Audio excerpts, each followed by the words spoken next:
సుమన్ టీవీలో మీ personal and business promotions కోసం కింది నెంబర్కి కాంటాక్ట్ చేయండి. మొత్తం నుంచి ఒంటరి మహిళలకి, వృద్ధులకి ముఖ్యంగా వాళ్ళ పైన ఉన్నటువంటి ఆభరణాలను తీసుకెళ్తున్నటువంటి ఒక స్త్రీని మనం ఈరోజు అరెస్ట్ చేయడం జరిగింది. దీంట్లో కేసు డీటెయిల్స్ ఏంటంటే, గంధం సుజాత అలియాస్ ఎలిసమ్మ అనే ఆవిడ ఒంగోలు రూరల్లో ఉన్నటువంటి ఒక విలేజ్లో ఉంటారు.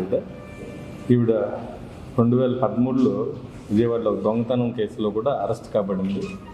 తర్వాత ఇక్కడ ఒంగోలులో ఉంటుంది. ఈవిడికి కొంత హెల్త్ ఇష్యూస్ వచ్చాయి. డాక్టర్ని అప్రోచ్ అయితే ఈమెకి కొన్ని ట్యాబ్లెట్స్ రాయటం, అన్నీ మెడికల్ టెస్టులు చేసి కొన్ని ట్యాబ్లెట్స్ రాశారు. ఇంకొంచెం చిన్న చిన్న దొంగతనాలు చేసే షాపుల్లో అలవాటు కూడా ఉంది. గోల్డ్ షాపుల్లో అక్కడ వెళ్ళి చేసే అలవాటు ఉంది. ఈ మధ్యలో హెల్త్ ఇష్యూస్ రావడం వల్ల ఈమెకి కొంత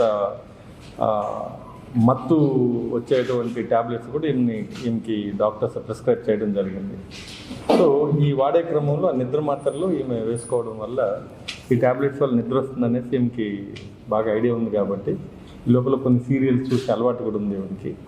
ఈ సీరియల్ చూసే క్రమంలో ఈ నిద్ర మాత్రలో 2-3 వేస్తే బాగా మైకంగా ఉంటుంది, నిద్ర లేరు. దాదాపు ఒక 10 hours 12 hours అని చెప్పి ఈమె అవగాహన ఉంది. అలాగే ఈమె కూడా టెస్ట్ చేసుకుంది, ఆమె మీద ఆవిడ టెస్ట్ చేసుకుంది. ఒకసారి 2 మాత్రలు వేసుకొని ఎంతసేపు లేమని చూసింది. సో ఈవినింగ్ వేసుకున్న ఒక 10 నిమిషాల్లో నిద్రలోకి జారుకోవడం, అలాగే దాదాపు ఒక 12-13 hours మెలకు రాకపోవడం. సో ఈ ట్యాబ్లెట్స్ ఏమి సెల్ఫ్గా ఏమి టెస్ట్ చేసుకుంది. ఇక్కడి నుంచి ఈవిడ ఈ ముఖ్యంగా ఒంటరి మహిళలు ఎవరుంటారో వీళ్ళని ఐడెంటిఫై చేసుకుంటుంది. ఈమె ఒంగోలు చుట్టుపక్కల ఉన్నటువంటి గ్రామాల్లో, ఈ యొక్క కాలనీస్లో ఈమెకి దూర బంధువులు కానీ ఫ్రెండ్స్ కానీ ఎవరిని ఉంటే వాళ్ళ ఇళ్ళకి వెళ్తుంది. లేదంటే ఈమె కూరగాయలు కోసే పని కూడా చేస్తుంటుంది. అలాగే పొగాకు కూడా ఏరడము, పొగాకుని గ్రేడింగ్ చేయడం, దాంట్లో ఈమెకి కొంత వర్క్ ఉంది కాబట్టి విలేజెస్ కూడా వెళ్తుంటుంది. అలాగే మనకు అమ్మనబ్రోలు, అలాగే త్రోవగుంట, ఈ ఏరియాల్లో ఈవిడ ఇటువంటి పనులు 8 years ఉన్నటువంటి మహిళల్ని టార్గెట్గా చేసుకుంటుంది. ఫస్ట్ చేసుకున్న తర్వాత వాళ్ళతో ఐడెంటిఫై చేసుకుంటుంది. ఆ విలేజ్లో ఉన్నటువంటి బంధువులు ఉంటారు ఈవిడకి, ముఖ్యంగా తెలిసిన దూర బంధువులు కానీ వాళ్ళ ద్వారా డేటా తీసుకుంటుంది.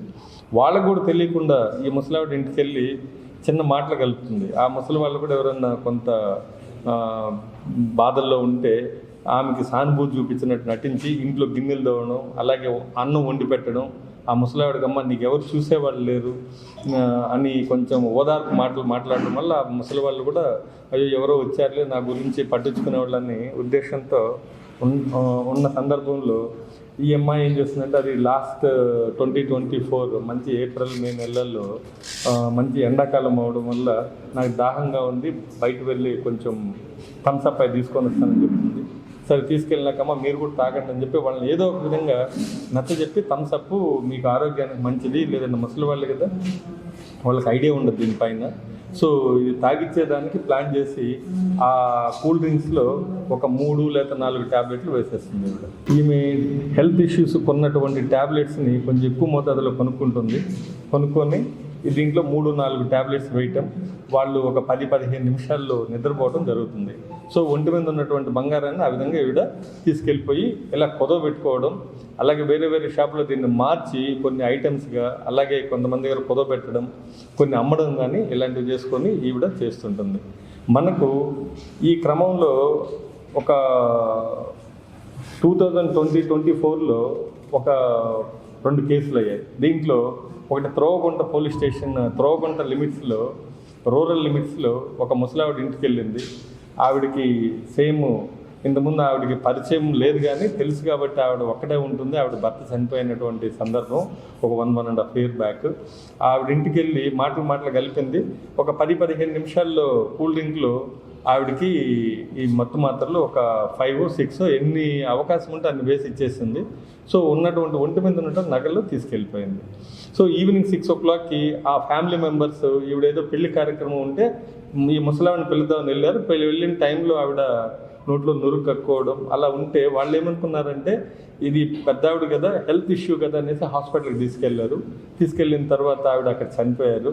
ఇంట్లో గోల్డ్ ఒంటి మీద ఉన్నటువంటి గోల్డ్ కనపడలేదు, బట్ సేమ్ టైం బీరువాల్లో కొంత నగదు ఉంది.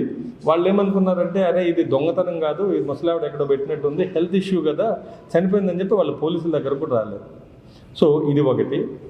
అలాగే 1 టౌన్ పోలీస్ స్టేషన్లో లాస్ట్ ఇయర్ సేమ్ ఇదే మాదిరిగా ఒక ఆవిడ ఉంటే ఆవిడ దగ్గరికి వెళ్ళి సేమ్ మాయమాటలు చెప్పింది. ఆవిడకి కూడా కాఫీ పెట్టించడం, కూల్ డ్రింక్స్ తెప్పించడం, ఈమె చొరవగా ఇంట్లోకి వెళ్ళి గిన్నెలు గడగటం, ప్లేట్లు గడగటం, అన్నం వండడం, ఇలాంటి కార్యక్రమాలతో ఆ ఒంటరి మహిళ దగ్గర అవుతారు. ఆవిడకి కూడా ట్యాబ్లెట్స్ వేసి ఆవిడ ఒంటి మీద ఉన్నటువంటి నగలు కూడా ఈవిడ తీసుకెళ్ళిపోవడం జరిగింది. సో ఆవిడ సబ్సిక్వెంట్గా హాస్పిటల్లో జాయిన్ చేశారు, ఆవిడ కూడా చనిపోయింది. సో ఈ 2 అయ్యాయి. అలాగే ఇక 2 షాపుల్లో 2022లో కూడా ఈవిడ 1 టౌన్లో ఒక పోలీస్ స్టేషన్లో దొంగతనం చేయడం జరిగింది. అలాగే కందుకూరులో కూడా ఇంకొక దొంగతనం, గోల్డ్ కూడా రింగులు ఇట్లాంటివి దొంగతనం చేసే అలవాటు ఉంది. చాలా ట్యాక్ట్ఫుల్గా షాప్లోకి వెళ్ళి కొనాలి అన్న కాన్సెప్ట్తో వెళ్తుంది. ఆ గోల్డ్ 1-2 చిన్నవి 1-2 తీసుకొని వచ్చేస్తుంది. వాళ్ళకు కూడా గుర్తుపట్టలేనంత విధంగా దొంగతనం చేస్తుంది. ఈ క్రమంలో దాదాపు ఒంగోలు టౌన్లో దాదాపు 9 కేసులు చేసింది. ఇలాగ మనకి ఈవిడ 9 కేసుల్లో మత్తు మందు ఇవ్వడము, దాంట్లో 2 చనిపోయారు ముసలి వాళ్ళు కూడా ఈ మత్తు మందుతో చనిపోయామన్నటువంటి ఆలోచన కూడా లేదు, ఎవరికి తెలియదు. సో రీసెంట్గా మనకు సమతా నగర్లో కూడా ఒక కేసు అయింది.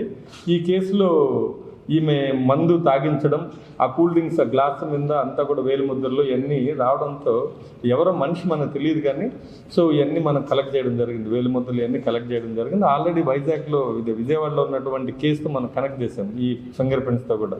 సో రీసెంట్గా పాకల కూడా వెళ్ళింది, ఒక ఇంటికి వెళ్ళి ఒక దగ్గర మీ బంధువులు మేమని పరిచయం చేసుకోవడం జరిగింది. వాళ్ళకి డౌట్ వచ్చి కూడా వాళ్ళు వెళ్ళగొడితే మనం కూడా వెరిఫై చేసాం. వెరిఫై చేస్తే ఈవిడంతా తిక్కగా మాట్లాడడం, పిచ్చిగా మాట్లాడడం అంటే మనం అబ్జర్వేషన్ పెట్టాం, పక్క కన్ఫర్మ్ అయింది. ఈరోజు అరెస్ట్ చేస్తాం. దాదాపు 1/2 కిలో గోల్డ్ కన్నా ఇంకా ఎక్కువ మీరు చూసారు ఆభరణాలన్నీ కూడా.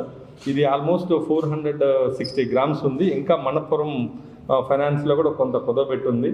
ఇంకా ఏమన్నా ఉంటే మేము ఈరోజు అరెస్ట్ చేసిన తర్వాత కోర్టు నుంచి మరలా మన కస్టడీకి తీసుకొని ఇంకేమైనా అఫెన్సులు చేసిందా, ఎవరికన్నా ఇలాంటి వాళ్ళు ఎవరికన్నా మత్తు మంది ఇచ్చి ఇలాంటివి చేసిందా అనేసి వెరిఫై చేయాల్సి ఉంది. సో ఇప్పటి వరకు దాదాపు ఇది మోర్ దాన్ 500 గ్రామ్స్ ఉంది. ఇక్కడ 460 గ్రామ్స్ వరకు రికవరీ చేయడం జరిగింది. ఇంకో 60 గ్రామ్స్ ఈ రికవరీ ఈరోజు చేస్తారు. అది వేరే ఫైనాన్స్ కంపెనీలో ఉంది. ఈ కేసులో ముఖ్యంగా చిన్న క్లూ కూడా లేని సందర్భంలో లోకల్ పోలీసు చాలా చాకచక్యంగా టంగుటూరు, అలాగే డిఎస్పి శ్రీనివాస్, అలాగే వాళ్ళ టీము హజరత్తయ్య, అలాగే మహేంద్ర అండ్ నాగమల్లేశ్వరరావు అండ్ భాష వాళ్ళ టీం ఇంకెవరు ఉన్నారు దీంట్లో, Sudhakar, Krishna, Tirupati, Mahaboob Basha, Ramesh Babu, Tirupati Swamy, Venkatrao, head constables, D Srinivasarao, PC Khadarvali, Nagarjuna, అలాగే ఉమెన్ పిసి శివకుమారి, ప్రసన్న కుమారి, వీళ్ళందరూ కూడా దీంట్లో కష్టపడి ఈ గోల్డ్ అంతా కూడా మనము రికవరీ చేయడం జరిగింది. సో వీళ్ళందరూ ఈ టీం కూడా చాలా చాకచక్యంగా ఈవిడ్ని గుర్తించడానికే మనకు చాలా రిస్క్గా అయింది. సో ఫైనల్గా ఈరోజు ఆమెని అరెస్ట్ చేయడం జరిగింది. ఆ టీంకి అందరికి కూడా నా తరఫున అభినందనలు. చక్కగా క్రైమ్లో చేసి ప్రజలకి బాధ్యతాయుతంగా ఇంత గోల్డ్ మనం రికవరీ చేసి ఇవ్వడం జరుగుతుంది. సో రిమైనింగ్ కేసులు కూడా ఏమన్నా ఉంటే ఎవరికన్నా మా నోటీస్కి రాకుండా ఎవరైనా ఉంటే ఇలాంటి గోల్డ్ మత్తు మంది ఇచ్చి ఏదన్నా ఇలాంటి కేసులు ఉంటే మా దృష్టికి తీసుకొని వస్తే అవి కూడా మేము వెరిఫై చేసి జెన్యూన్ కేసులు అయితే అవి కూడా కేసులు కట్టడం జరుగుతుంది. అలాగే నేను అందరిని రిక్వెస్ట్ చేసేదంటే ఎవరినైనా కూడా కొత్త వాళ్ళు వచ్చినప్పుడు మాయమాటలు చెప్పి మీ తల్లిదండ్రులు కానివ్వండి, మీ బంధువుల ఇళ్ళకి వచ్చి ఇలా మాయమాటలు చెప్పి మీకు కూల్ డ్రింక్స్ ఇవ్వడం కానివ్వండి, లేదంటే ఇంట్లోకి చొరవగా వచ్చి అన్నం వండడం, గిన్నెలు కడగడం, ఇలాగా మీకు తెలియని వాళ్ళు ఎవరిని వస్తే ఎవరిని కూడా ఇళ్ళలోకి రానియకండి. మీ తెలిసిన వాళ్ళకు కూడా మీరు దీన్ని అవేర్నెస్గా తెలియజేసి ఈ యొక్క కిలాడి క్రిమినల్స్ బారిన పడకుండా ప్రాణాలు కాపాడుకోవాలి, అలాగే ఆస్తులు కాపాడుకోవాలని నేను మరొకసారి మీకు అందరికి తెలియజేస్తున్నాను. Thank you.